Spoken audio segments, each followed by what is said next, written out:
guys at welcome po sa aking channel. It's me, Mommy Janice. At ngayon guys, ipapakita ko po sa inyo yung kaunti lang din po kaalaman. Alam ko din naman po yung iba, siguro nagagawa na rin po sa bahay.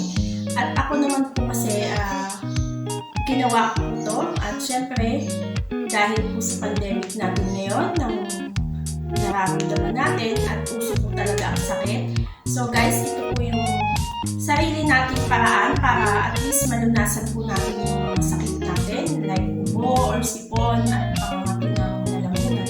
So guys, ito po based po sa akin at ito po yung aking mga ginawa at pwede nyo din pong gawin sa inyong family na mag-isolation na lang din po tayo sa loob ng bahay at tayo po yung gumawa ng way para at least malunasan po natin yung mga ganitong sakit.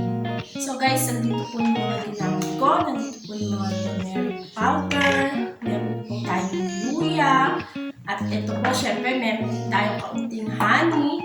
At yung calamansi natin. So guys, at ito po yung mga ginawa ko. At sana po ay mapanood nyo at maunawaan nyo rin po sa sitwasyon natin ngayon na kailangan gumawa tayo ng mga paraan para malunasan natin kahit paano yung mga nararamdaman natin at tipid na rin po tayo kung dito tayo sa bahay gagawa ng mga ganito.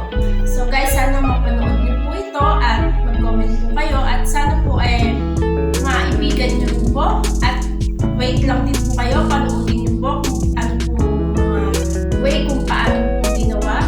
So stay lang po kayo dyan guys. It's me, Mommy Janice, and kung hindi pa po kayo nakaka-subscribe sa aking channel, please like and subscribe Mommy Janice Live.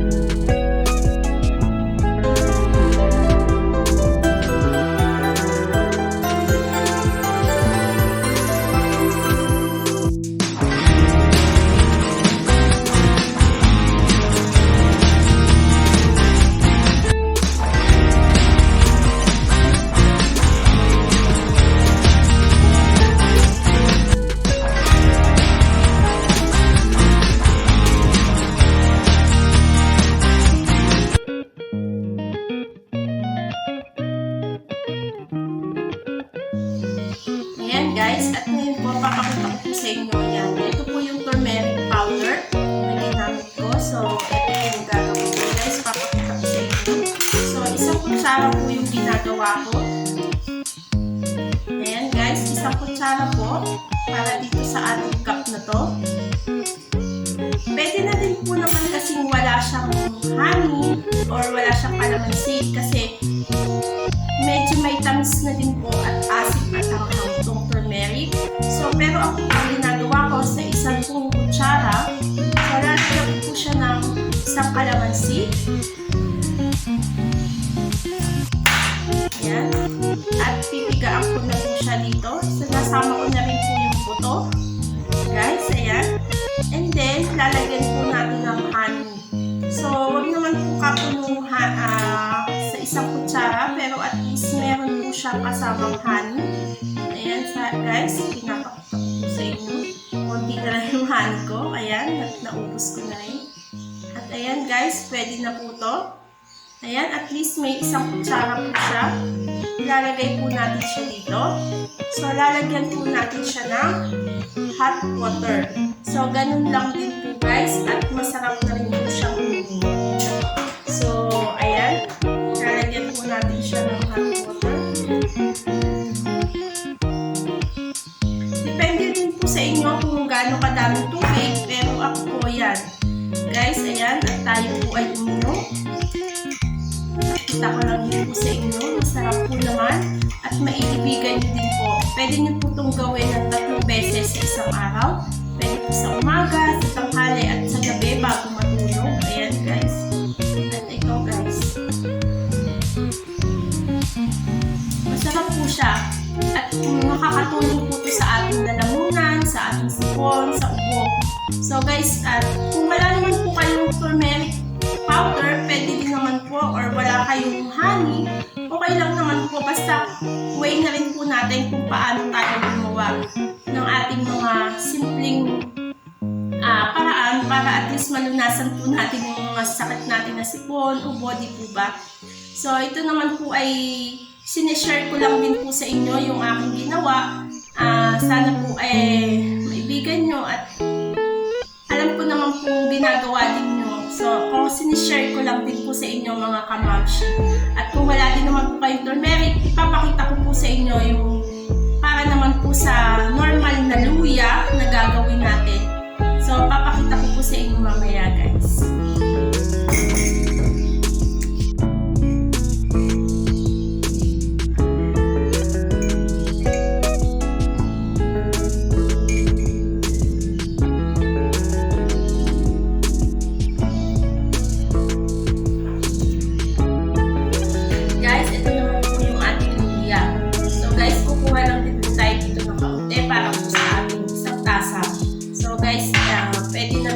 Bawas lang po tayo ng konti.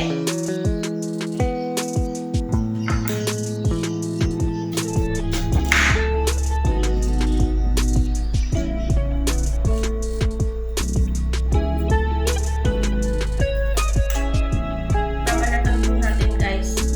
Pero sabi nila mas mabisa daw po yung may balat. Pero at least okay na rin po itong balatan na lang din natin para mas safe po tayo. At pwede din naman po ilagay yung luya para talagang maging mas maganda daw po yun. Maging salabat yung luya.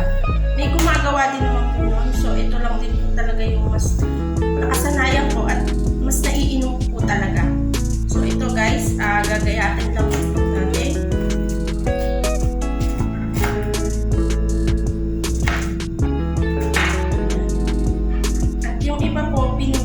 Pinipisan.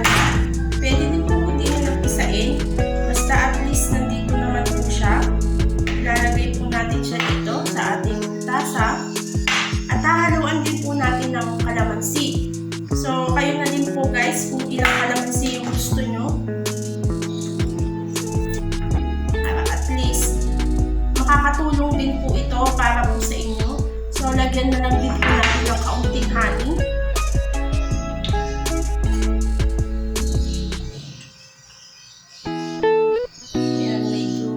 Sasaid na lang tayo ng honey kasi naubos ko na po yung honey ko. Ayan. Pwede na din po ito. Basta magkaroon lang po siya ng kaunting tamis. Na ang tamis naman po niya ay galing sa honey. Hindi po galing talaga sa asukal. So, lagyan na lang din po natin ng tubig na mainit. Ayan guys. At mainit na po ito. Kaya din po natin mababad ng konti yung luya at lalasa na po yung luya dun sa ating tubig. Tsaka yung calamansi natin guys. At ayan muli guys. Ito po yung talagang karaniwang ginagawa pag wala po turmeric powder. So guys, alam ko po na ginagawa na rin ito. Salamat po sa inyong panonood kay Mami Janice. At isinishare ko lang din po itong ginagawa ko araw-araw kasi na po dala ng pandemya at hindi na iwasang sakit. So ito po yung ginawang gamot ni Mami Janice para at least maibsan po yung aking kaunting trangkaso, ganyan, sipon, ubo. At ayan guys, lumalasa na po talaga yung luya at yung asim po ng calamansi. So kayo po ang bahalang magdagdag ng calamansi guys. So ito po ang aking mga ginawa at yung mga paraan ko, mga tips ko para po at least malunasan ng kaunti yung ating nararamdaman. So guys, thank you very much po sa inyong po panonood. It's me, Mami Janice again. At salamat po, ito lang din po yung sinishare ko din po yung aking mga ginawa dito sa loob ng bahay at ginagawa ko din po sa aking anak, sa aking asawa. So guys, thank you po sa inyong lahat at keep safe po tayo. Ayan, shout out po sa inyong lahat, sa aking mga friends sa YT. Sinishare ko lang din po. Thank you again. It's me, Mami Janice YT. Bye-bye!